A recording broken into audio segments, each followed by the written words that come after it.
बिस्मिल्लाहिर्रहमानिर्रहीम। अभी तक हमने 8 हॉलमार्क्स पढ़े। उसके बाद अभी आते हैं 2 इनेबलिंग फैक्टर्स ये है कैंसर के लिए। एक जो है वो genomic instability as an enabler of malignancy. दूसरा जो है वो ट्यूमर प्रोमोटिंग इन्फ्लेमेशन, वो बाद में पढ़ेंगे। सही है। जीनोमिक इंस्टेबिलिटी इसमें क्या कहते हैं? सही है। सिंपली इसका मतलब ये है कि हमारी जो जीन्स है जहाँ पर डीएनए बेस पेयर्स अरेंज होती है उनमें क्या आ जाए, ख़राबी आ जाए, एबनॉर्मल हो जाए। तो इसी वजह से ये जो प्रोटीन्स कोड करेंगे वो नॉर्मल नहीं होंगे और उन प्रोटीन का फंक्शन जो होगा वो लॉस हो जाएगा या ये कोई अलग फंक्शन करेगा, नॉर्मल फंक्शन नहीं करेगा, एबनॉर्मल फंक्शन करेगा। तो इन ये सारी चीज़ें जीनोमिक इंस्टेबिलिटी के अंदर आते हैं। सही है। इसमें क्या कहते हैं, कोई ऐसे फैक्टर्स है जो म्यूटेशन कस करते हैं, जैसे है म्यूटाजेनिक फैक्टर। जिस तरह क्या है कि रेडिएशन है, केमिकल्स है, सनलाइट है।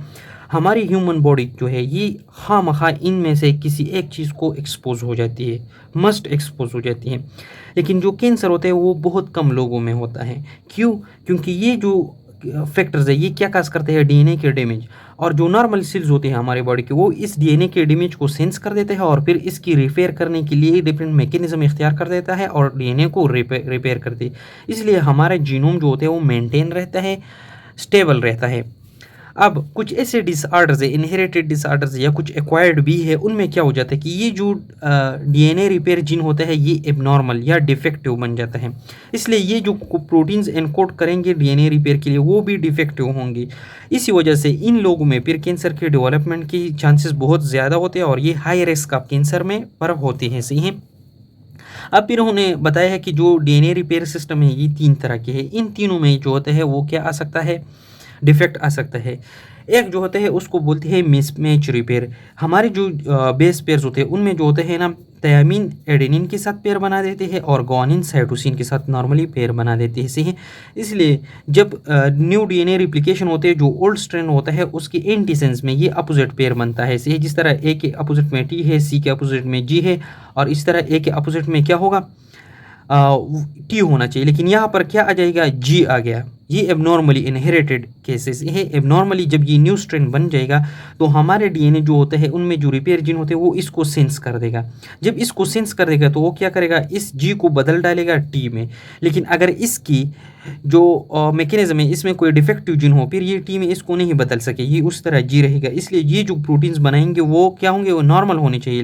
लेकिन ये जो प्रोटीन्स बनाएंगे वो एबनॉर्मल होंगे। सही है। इसको स्पिल चिकर भी कहते हैं, यानी कि एडेनिन और ये पेयर्स को चेक करते हैं कि ये बेस पेयर्स जो होते हैं एक दूसरे के साथ नॉर्मली पेयर्ड है या एबनॉर्मली है। दूसरा जो मैकेनिज्म है वो है न्यूक्लियोटाइड एक्सचेंज रिपेयर सिस्टम। से है। ये क्या करते हैं, बहुत ज़्यादा बल्कि डीएनए डैमेज को रिमूव करते हैं। यानी कि ये एक स्ट्रैंड है, इसमें बहुत सारे पेयर्स ऐसे हैं तो ये इस जगह में खराबी आ गई तो ये इस तरह इस बल्क को रिमूव कर देते हैं और इसकी बजाय एक और बल्क को क्या करते हैं, इंसर्ट कर देते हैं। इस तरह रिपेयर करते हैं। इसमें भी अगर एबनॉर्मेलिटी आ जाए तो ये एबनॉर्मली रहेगा और इसका रिपेयर नहीं होगा। तीसरी नंबर पर जो आते हैं उसको रिकम्बिनेशन रिपेयर कहते हैं। सही है। इसमें क्या होता है, लेट्स से ये एक डीएनए स्ट्रैंड्स है, 2 डीएनए स्ट्रैंड्स जैसे है। एक क्या होगा 5 डेज टू 3 डेज होगा और दूसरा जो होगा वो 3 डेज टू 5 डेज होगा। इनमें यहाँ पर अगर कोई ख़राबी आ जाए तो ये क्या करेगा, ये सिस्टम इसको ब्रेक करेगा, इस दोनों को अलग करेगा। सही है। और इनके दरमियान के लिए जो नॉर्मली कोड होना चाहिए वो किसी और डीएनए पेयर से ले जाएगा और इसमें इंसर्ट कर देगा। इस तरह ये यहाँ पर जिस तरह बन जाएगा। सही है। इस पेयर से ले रही है, यहाँ पर इंसर्ट करेगा और इसको भी नॉर्मल रखेगा। तो ये एक किस्म की रिकम्बिनेशन हो जाएगी दूसरी डीएनए बेस पेयर्स के साथ। इस अगर इसमें भी खराबी आ गई तो हमारे साथ क्या बन सकता है, एनकोड डिफेक्टिव रिपेयर प्रोटीन। इसके बाद क्या होगा, कैंसर काज होने की चांसेस ज़्यादा हो जाएंगे। तो सिंपली क्या, डिफरेंट इनहेरिटेड या स्पोरेडिक कैंसर जो होते हैं या इनहेरिटेड सिंड्रोम जो होते हैं वो क्या उनमें क्या होगा, डीएनए रिपेयर जीन में म्यूटेशन होगा जो लीड करेगा किस चीज़ को, कैंसर के डेवलपमेंट को। आगे इन्होंने जो डिफेक्टिव डीएनए रिपेयर जीन है इसके बारे में कुछ कंडीशन सिंड्रोम डिस्कस किए। सही है। इसमें पहले नंबर पर आता है hereditary non polyposis colon cancer syndrome या HNPCC। सही है। ये जो है ये एक फेमिलियल टाइप है। एक स्पोरेडिक होते हैं जो कि एक्वायर्ड होते हैं, एक फेमिलियल टाइप होते हैं, मोस्टली फेमिलियल टाइप है। सही है। इन्होंने इस तरह डिस्कस किए हैं। इसके बारे में क्या कहते हैं कि ये जो डीएनए रिपेयर जीन होता है ये क्या होता है, एबनॉर्मली फंक्शन करके हमारे पास कैंसर काज कर देते हैं। कौन सा कैंसर काज कर देते हैं, सीकम के और प्रोक्सिमल कोलोन के कैंसर काज कर देते हैं। सही है। और इसमें क्या होते हैं, बहुत सारे आउटग्रोथ जो होते हैं वो जो एपिथेलियल वॉल होते हैं उससे कैविटी के अंदर एक्सटेंड हो जाती है। सही है। इसमें जो डिफेक्ट होता है वो कौन से मैकेनिज्म ऑफ रिपेयर जीन में होते हैं, mismatch in DNA repair gene से। ये जिसमें क्या होता है कि नॉर्मली होना चाहिए था कि ए जो होता है वो टी के साथ पेयर बनाए सही है, लेकिन एबनॉर्मली जो होता है वो टी और जी पेयर बना देते हैं सही है। अब ये जो मिसमैच मैकेनिज्म होता है ये नॉर्मली क्या करते हैं, इस जी को रिप्लेस करते हैं बाय ए और इसको नॉर्मली बना देती है सही है, इस सीक्वेंस को प्रॉपर बना देती है। लेकिन अगर इस मिसमैच रिपेयर सिस्टम की जो जीन्स है इसमें क्या हो, म्यूटेशन हो, ये डिफेक्ट हो, तो ये प्रूफ रीडिंग नहीं कर सकता, इसकी स्पेलिंग नहीं कर सकता कि हाँ आया यहाँ पर जी है या ए है, इसको वो रीड नहीं कर सकता, जिसकी वजह से ये डिफेक्टिव रह जाता है सही है। और वो क्या काज कर देते हैं, hereditary non polyposis colon cancer खास कर देते हैं सही है। फिर इसके बारे में क्या कहते हैं कि जो हमारा एलील्स होते हैं उसमें तो एक कापी पेरेंट से इस तरह डिफेक्टिव इनहेरिट हो जाती है और दूसरी कापी जो होती है वो नॉर्मल होती है, लेकिन ड्यूरिंग द लाइफ टाइम एक म्यूटेशनल हिट हो जाता है सही है बाय डिफरेंट काजेज, वो रेडिएशंस भी हो सकते हैं, केमिकल्स भी हो सकते हैं सही है। उसकी वजह से जब ये सेकंड हिट हो जाते हैं तो तब दोनों जो एलील्स होते हैं वो डिफेक्टिव हो जाते हैं और वहाँ पर HNPCC वाला जो कैंसर है सही है ये काज हो जाता है। और ये कहाँ पर सेकंड हिट होता है, कोलोनिक एपिथेलियल सेल्स में होती है सही है। फिर आगे क्या कहते हैं कि ये जो म्यूटेशन है ये एटलीस्ट 4 म्यूटेशंस होनी चाहिए, यानी कि 4 defective mismatch repair genes required होती है इस कैंसर को काज करने के लिए। और ये जो मिसमैच रिपेयर जीन्स होते हैं ये दूसरी जीन्स में भी म्यूटेशन अलाउ कर देते हैं, जिसकी वजह से ये सेल डिवीजन के दौरान इनडायरेक्टली क्या काज कर देते हैं, एबनॉर्मल ग्रोथ काज कर देते हैं। अब डिफेक्टिव मिसमैच रिपेयर जीन्स में जो सबसे ज़्यादा अहम है या इसके खास कैरेक्टरिस्टिक्स है वो क्या है, वो माइक्रोसेटेलाइट इंस्टेबिलिटी है, जिसको MSI का नाम दिया है सही है। ये माइक्रोसेटेलाइट क्या होते हैं, ये 6 न्यूक्लियोटाइड की एक रिपीटेड सीक्वेंस होता है जो ऑल ओवर द जीनोम हर जगह पर हमें दिखाई देती है। और इसकी जो 6 न्यूक्लियोटाइड की लेंथ होता है ये ऑल ओवर द जीनोम क्या होता है, नॉर्मली कांस्टेंट होती है, इसमें ना 7 होती है ना 5 होती है।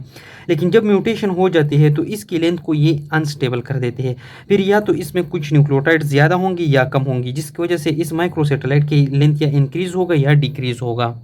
और इस इंस्टेबिलिटी ऑफ द MSI की वजह से क्या हो जाता है, hereditary non polyposis colon cancer. अब अगर हम देखें तो ये जो hereditary non polyposis colon cancer है ये 2 to 4% कोलोन के कैंसर में होती है सही है, उनमें 2 to 2% ये वाला कैंसर होते हैं। इसके अलावा 15% ऑफ द स्पोरेडिक कैंसर में अगर हम देखें तो उसमें क्या होते हैं, मिसमैच रिपेयर जीन्स डिफेक्टिव होते हैं। जीरोडर्मा पिगमेंटोसम, अब ये वाला जो था सही है hereditary non polyposis colon cancer, इसमें मिसमैच रिपेयर जीन में डिफेक्शन था, यहाँ पर का न्यूक्लियोटाइड एक्सीजन रिपेयर सिस्टम में डिफेक्ट होता है सही है। ये एक ऑटोसोमल रिसेसिव डिसऑर्डर है हमारे स्किन के कैंसर की सही है। इसमें क्या होता है कि हमारा स्किन जो होता है वो डिफरेंट कार्सिनोजेनिक फैक्टर्स को एक्सपोज हो जाता है।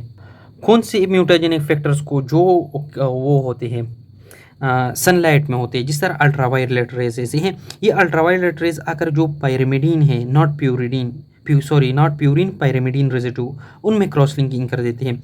नॉर्मली क्या होते हैं, ऊपर प्यूरिन होते हैं और नीचे पायरिमिडीन होती है, यानी कि ऊपर क्या होंगे, एडेनिन होगा और गुआनिन होगा और नीचे जो हो ये थयामीन होगा और साइटोसिन होगा, ये पायरिमिडीन है। तो इन दोनों के दरमियान क्रॉस लिंकिंग हो जाती है। जब ये क्रॉस लिंक कर देते हैं, ये यहाँ आ जाएगा, ये यहाँ आ जाएगा, तो ये भी एक डिफेक्ट बनाएगा, क्योंकि ऊपर यहाँ पर टी होना चाहिए, यहाँ सी आ गया, यहाँ पर सी होना चाहिए, यहाँ टी आ गया। अब ये जो क्रॉस लिंकिंग फिर करेक्ट करते हैं, वो कौन सा मेथड करेक्ट करते हैं, न्यूक्लियोटाइड एक्सीजन मेथड, यानी कि सारा का सारा रीजन ये क्या कर देते हैं, उस जगह से निकाल लेते हैं और इसकी ऊपर जो करेक्ट सीक्वेंस होते हैं उसको इंसर्ट कर देते हैं। लेकिन अगर इस सिस्टम में क्या हो, डिफेक्ट हो, फिर क्या हो जाता है, ये करेक्ट ही नहीं होता। ये जीन्स फिर क्या कर देते हैं, जो defective nucleotide excision repair system के लिए प्रोटीन्स इनकोड कर देते हैं, वो इननॉर्मल फंक्शन कर देते हैं और इसको करेक्ट नहीं कर सकता। तो इसलिए इन लोगों में क्या हो जाता है, स्किन के कैंसर हो जाते हैं, उसमें डिफरेंट पिगमेंट्स आ जाते हैं, इसलिए इसको जीरोडर्मा पिगमेंटोसम कहते हैं। और वो लोग जो होते हैं वो फिर सनलाइट को बहुत ज़्यादा सेंसिटिव होते हैं। वो लोग क्या करते हैं, फिर जब सनलाइट में निकलते हैं तो वो अल्ट्रा सन ब्लॉक लगाते हैं और ज़्यादातर वो जो होते हैं धूप में नहीं घूम सकते। अभी तक हमने जो डीएनए की रिपेयर सिस्टम है उसमें 2 सिस्टम में जब डिफेक्ट आ जाते हैं उसके रिजल्ट पड़े सही है। कौन कौन से सिस्टम में डिफेक्ट है, न्यूक्लियोटाइड एक्सीजन रिपेयर सिस्टम में और मिसमैच रिपेयर जीन की सिस्टम में सही है। अब थर्ड नंबर पर कौन सा था, होमोलोगस रिकम्बिनेशन रिपेयर सिस्टम। इसमें अगेन क्या हो जाएगा, डीएनए डैमेज हो जाएगा, वो रिपेयर नहीं होगा। इसमें ये कहते हैं कि कुछ अयोनाइजिंग रेडिएशन है, ये क्या करते हैं, हाइपर सेंसिटिविटी काज कर देते हैं, ऐसे एजेंट्स की जो डीएनए को डैमेज कर देते हैं।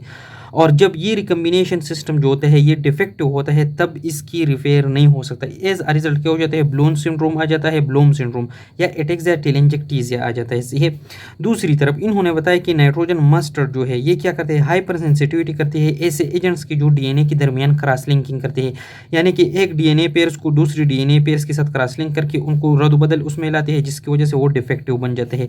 इसकी रिजल्ट में क्या होते हैं, फॉल्कोनी एनीमिया, यानी कि एनीमिया के एक टाइप है। एक तरफ तो ये कैंसर काज करते हैं, लेकिन दूसरी तरफ ये कुछ और फीचर्स या सिम्टम्स को भी क्या कर देते हैं, अपीयर कर देते हैं, डेवलप करते हैं। जिस तरह ब्लूम सिंड्रोम में मेंटल डिफेक्ट्स होते हैं, एटेक्सिया टेलेंजेक्टीसिया में न्यूरल सिम्टम्स होते हैं, फल्कोनी एनीमिया में एनीमिया के सिम्टम्स होते हैं। सही है।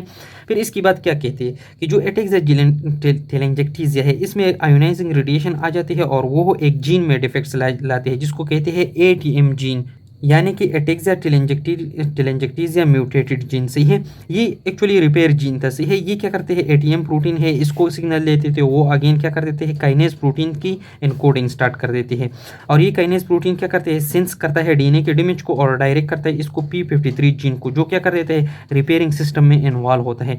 अब अगर कहीं ये म्यूटेटेड है तो फिर एटीएम क्या होता है, म्यूटेटेड बनेगा, ये काइनेज प्रोटीन म्यूटेटेड बनेगा, ये डीएनए के डैमेज को सेंस नहीं कर सकते, इस तरह p53 अनअवेयर रहेगा और रिपेयरिंग जो होते हैं वो नहीं होगा। आगे क्या कहते हैं कि जो हेरिडिटरी ब्रेस्ट कैंसर होती है उसमें भी डीएनए की रिपेयर की जो जीन्स है उसमें डिफेक्ट्स पाए गए हैं। अब ये कौन सी जीन्स है, जर्म लाइन म्यूटेशन जब हो जाते हैं BRCA1 में से है और BRCA2 में, तो BRCA1 के डिफेक्ट्स जो है वो क्या काज करते हैं, वो फीमेल्स में ब्रेस्ट कैंसर और ओवेरियन कैंसर काज करते हैं, जबकि मेल में प्रोस्टेटिक कैंसर काज कर देते हैं। BRCA2 में जब म्यूटेशन आ जाते हैं वो क्या करते हैं, ब्रेस्ट कैंसर मेल्स में भी काज कर देते हैं और फीमेल्स में भी काज कर देते हैं। इसके अलावा जो BRCA2 जीन है ये क्या करते हैं, ये डिफरेंट और कैंसर काज करते हैं, जिस तरह ओवरी के, प्रोस्टेट के है, पेनक्रियास के है, बाइल डक्ट के है, स्टमक के है, मेलानोसाइट्स के है या बी सेल लिम्फोमास जो है। इसके बाद आगे और आ जाता है डिफेक्टिव BRCA1 इन BRCA2। ये क्रोमोसोमल ब्रेक्स काज कर देती है। सही है। और ये क्या किस चीज़ को लीड करते हैं, इन्यूक्लियोटाइड को, यानी कि फिर इस तरह नॉर्मली क्या होते हैं 2n होते हैं हमारे सोमेटिक सेल में, फिर ये 2n नहीं होती, यानी कि 46 क्रोमोसोम्स नहीं रहते हमारे सेल में, इससे कोई और नंबर रहता है। सही है। और इसी वजह से डिफरेंट सिंड्रोम्स एराइज हो सकते हैं, जैसे क्लेनेफेल्टर सिंड्रोम है, डाउन सिंड्रोम है वगैरह वगैरह। लेकिन क्या है कि जो homologous repair DNA repair pathway है इसमें कुछ ना कुछ जगह पर BRCA1 और BRCA2 जीन जो होते हैं ये इन्वॉल्व होते हैं। जिस तरह BRCA1 है ये अदर प्रोटीन्स के साथ क्या है, रिकम्बिनेशन बना देते हैं, जो कि किस चीज़ में होमोलोगस डीएनए रिपेयर पाथवे में इन्वॉल्व होते हैं, या ये अपना लिंक बना देते हैं एटीएम जीन्स के साथ, जो क्या कर रहा था, काइनेज प्रोटीन्स बना देता है, इसलिए इसको एटीएम काइनेज पाथवे कहते हैं। तो BRCA1 इन दोनों में इन्वॉल्व होते हैं। और जो BRCA2 होता है वो क्या कर देते हैं, एक प्रोटीन के साथ कम्प्लेक्स बना देते हैं जिसको कहते हैं RAD51 प्रोटीन, और ये प्रोटीन भी इन्वॉल्व होते हैं होमोलोगस डीएनए रिपेयर पाथवे में से है। इसके अलावा जो फल्कोनी एनीमिया होते हैं उसमें भी BRCA2 जो होते हैं वो डिफेक्टिव पाया जाता है। इसलिए पता चलता है कि जो होमोलोगस डीएनए रिपेयर सिस्टम है इसमें ये दोनों चीज़ें कहीं ना कहीं इन्वॉल्व है, लेकिन ज़रूर इस पाथवे में इनका किरदार है। अब आगे क्या कहते हैं कि जिस तरह ट्यूमर सप्रेसर जीन थी, APC जीन था, TP53 जीन था, उसी तरह ये भी एक ट्यूमर सप्रेसर जीन्स है। और उन्हीं की तरह क्या हो जाता है, इनकी दोनों कापीज़, एलील की दोनों कापीज़ इनएक्टिवेटेड होना चाहिए, म्यूटेटेड होना चाहिए, ताकि कैंसर क्या हो, डेवलप्ड हो। लेकिन अदर ट्यूमर सप्रेसर जीन्स से ये टोटली डिफरेंट है। क्यों डिफरेंट है, क्योंकि जो ये वाली जो अदर ट्यूमर सप्रेसर जीन्स थी ये बहुत जल्दी स्पोरेडिक कैंसर में क्या हो जाते हैं, म्यूटेटेड हो जाती है, जबकि BRCA1 एंड BRCA2 जो होते हैं ये बहुत रेयरली इनएक्टिवेटेड होती हैं, मोस्ट कॉमनली जो ब्रेस्ट कैंसर है उसमें। इसके बाद एक और टॉपिक आ जाता है कि जीनोमिक इंस्टेबिलिटी इन लिम्फोइड न्यूक्लियस। ये भी ये जो हमने पढ़ा अभी, genomic instability is enabler of malignancy, इसके अंडर ये टॉपिक आता है। अब इसको बहुत अजीब एक्सप्लेन किया है, लेकिन मैं इस एक्सप्लेनेशन की कोशिश करूंगा। सही है। इसमें क्या कहते हैं कि डीएनए को एक स्पेशल टाइप की डैमेज हो जाती है। सही है। और वो क्या करते हैं, पैथोजेनेसिस करते हैं, कैंसर काज करते हैं। कौन सी सेल्स की, बी सेल्स की और टी सेल्स की, यानी कि टी लिम्फोसाइट्स और बी सेल्स की। सही है। बी सेल्स पर प्लाज्मा प्रोटीन्स बनाते हैं, एंटीबॉडीज। अब अब आगे क्या कहते हैं कि हमारी जो एडॉप्टिव इम्यूनिटी है, नॉट इननेट इम्यूनिटी, ये डिपेंड करता है होली सोली बी सेल्स पर और टी सेल्स पर। लेकिन जो इमेच्योर बी सेल्स है और टी सेल्स है, ये क्या करते हैं, कुछ जीन के प्रोडक्ट्स प्रोड्यूस करते हैं जिसका नाम है रेग 1 इन रेग 2। इन रेग 1 और रेग 2 के फंक्शन क्या होते हैं कि ये अम्यूनोग्लोबुलिन की रिसेप्टर्स जीन्स को एक्टिवेट करते हैं और टी सेल्स के रिसेप्टर्स जीन को एक्टिवेट करते हैं, यानी कि बी सेल्स और टी सेल्स के लिए दोनों के लिए रिसेप्टर्स ये बना देते हैं ऐसे, और इनको एक प्रॉपर सीक्वेंस में असेंबली करते हैं। लेकिन यहाँ पर असेंबली के दौरान क्या होते हैं, एरर के चांसेस होते हैं, और जब एरर आ जाते हैं वो क्या करते हैं, लिम्फॉइड न्यूप्लाज्म यानी कि लिम्फ नोड के कैंसर काज कर देते हैं, जिसकी वजह से लिम्फ नोड्स की स्वेलिंग्स हो जाती है। इसके अलावा जो मेच्योर बी सेल्स है, ये तो इमेच्योर थे, इमेच्योर बी सेल्स है जो कि एबल होते हैं। मेच्योर बी सेल्स क्या करते हैं कि वो एंटीजन के खिलाफ क्या करते हैं, एक्शन लेते हैं। वो कुछ खास एंजाइम्स को एक्सप्रेस करते हैं जिसको कहते हैं activation induce cytosine D aminase AID से है। ये एंजाइम्स क्या करते हैं, हाइपर म्यूटेशन करते हैं, यानी कि म्यूटेशन के रेट को बहुत तेज कर देता है, जिसकी वजह से अम्यूनोग्लोबुलिन जीन्स की क्लास जो है और अम्यूनोग्लोबुलिन की जो डाइवर्सिफिकेशन है, इन रिकम्बिनेशन है, इनमें एरर आ जाती है। सही है, बहुत सारे म्यूटेशन की वजह से इसके रिजल्ट में भी क्या हो जाता है, लिम्फॉइड न्यूप्लाज्म डेवलप हो जाता है। अब समरी पर आ जाते हैं, तो समरी में क्या कहते हैं कि जिस बंदी में इनहेरिटेड म्यूटेशन जीन्स हो, लेकिन कौन से जो DNA रिपेयर सिस्टम की जीन्स है वही हो, तो उस बंदी के लिए कैंसर के चांसेस बहुत ज़्यादा है। दूसरे पॉइंट में क्या कहते हैं कि जिस बंदी को hereditary non polyposis colon carcinoma होते हैं, उसमें मिसमैच रिपेयर सिस्टम जो होते हैं उसमें डिफेक्ट होते हैं, और ये कैंसर जो होते हैं ये मोस्टली कोलोन का होता है। इसके अलावा ये कहते हैं कि ये माइक्रोसेटेलाइट की इंस्टेबिलिटी से भी होता है, क्योंकि उनका लेंथ 6 न्यूक्लियोटाइड का नॉर्मली वो मेंटेन रहता था, लेकिन डिफेक्टिव जीन्स की वजह से वो उसमें इंक्रीज डिक्रीज आ जाता है, जिसके रिजल्ट में hereditary non polyposis colon cancer develop हो सकता है। तीसरे नंबर पर क्या कहते हैं कि जो जीरोडर्मल पिगमेंटोजम होते हैं, इनके फेशन में जो रिपेयर सिस्टम डिफेक्टिव होते हैं वो एक्सीजन रिपेयर सिस्टम है। इसमें क्या होता है कि जो लोग सन्स को बहुत ज़्यादा एक्सपोज होते हैं अल्ट्रावायलेट रेज को, तो उसकी जो पायरिमिडीन रेजिड्यू होते हैं उसमें क्रॉस लिंकिंग हो जाती है, जिसकी रिजल्ट में क्या हो जाता है, जीरोडर्मा पिगमेंटोजम काज हो जाता है। इसकी चौथे पॉइंट्स में क्या कहते हैं कि जो homologous recombination DNA repair system है, जब डिफेक्ट्स आ जाते हैं तो ग्रुप ऑफ डिसऑर्डर्स डेवलप हो जाती है, जिस तरह ब्लूम सिंड्रोम है, एटेक्सिया टेलेंजेक्टिजिया है, फल्कोनी एनीमिया है। फिर क्या कहते हैं कि different high sensitivity hyper sensitive to DNA damaging agents जो होते हैं है उनके हो जाते हैं, जिस तरह क्या है, आयोनाइजिंग रेडिएशन है वो भी हाई, ये भी हाइपर सेंसिटिविटी कस कर देते हैं। BRCA1 इन BRCA2 जीन्स जो होते हैं जब ये म्यूटेटेड होते हैं तो ये फेमिलियल ब्रेस्ट कैंसर कस कर देते हैं, जिसमें भी defective homologous DNA repair pathway involve होते हैं। इसके आखिर में क्या कहते हैं कि जो म्यूटेशन होते हैं, जो लिम्फोसाइट्स एक्सप्रेसिंग जीन प्रोडक्ट्स क्या करते हैं, वो जीनोमिक इंस्टेबिलिटी इंड्यूस कर देते हैं, जिसकी रिजल्ट में डिफरेंट डिफेक्टिव प्रोडक्ट्स प्रोड्यूस हो जाता है, जिस तरह रेग 1 है, रेग 2 है या एड है। अभी हमने ये सब चीज़ें पढ़ा, ये क्या करते हैं, पैथोजेनेसिस करता है लिम्फॉइड न्यूप्लाज्म की। अल्लाह हाफिज़।